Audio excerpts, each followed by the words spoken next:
So Area 51 has really stormed into the headlines, pop culture once again with the Storm Area 51 Facebook event, which turned out to be a bust, but that's neither here nor there.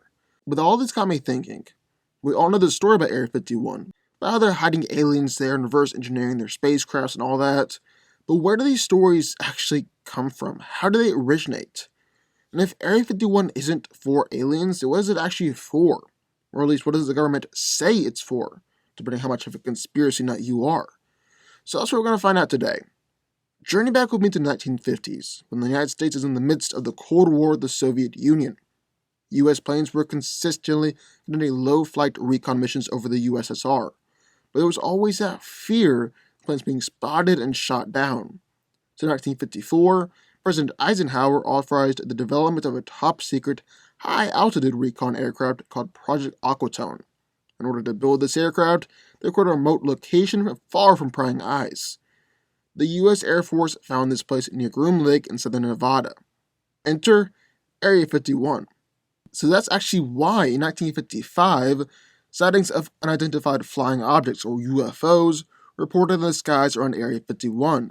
It was because the Air Force had begun its testing of the U-2 aircraft. The U-2 was able to fly higher than 70,000 feet in the air. Just to put that into perspective, at the time, normal planes flew somewhere around 10 to 20,000 feet in the air. Even military planes tapped out at 40,000 feet. So it's kind of understandable that if you saw a tiny little speck flying around and maneuvering way up in the sky, you'd have no idea what it was. And while the Air Force knew it was the U-2 test, they couldn't very well just say that to the public. And so they just brushed it off as a natural phenomenon or high-altitude weather research. U-2 test ended in the 50s because one was eventually shot down by Soviet anti-aircraft missiles. But Area 51 continued to serve as a testing ground for plenty of different aircrafts, like the H-12, a supersonic reconnaissance jet, and the F-117, a stealth ground attack jet. In fact, the H-12 was able to fly across the United States in 70 minutes, flight over 90,000 feet in the air, and had over 2,500 takeoffs from Area 51. Once again, people definitely thought they were seeing UFOs. And they technically were, in the most literal sense of the word.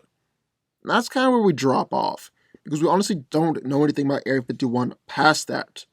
The government didn't even confirm that Area 51 actually existed in 2013.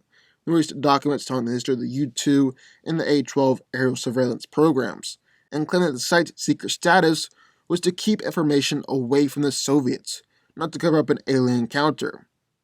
However, even though we don't know exactly what's going on at Area 51 right now, it's safe to assume that they're trying to do the same thing, testing different aircrafts and probably testing new drones. So now we gotta circle back around to the Storm Area 51 event. Because if Area 51 had actually just been a site to test and develop new aircraft, how did it become a massive source of conspiracy theories, and how did aliens get involved? Well, clearly, some of the theories come from the fact that Area 51 is a place to test new aircraft. Like some of the U-2 or H-12, there were hundreds of reports about UFO sighting around Groom Lake. The government knew were just these tests, but they couldn't tell anyone about it.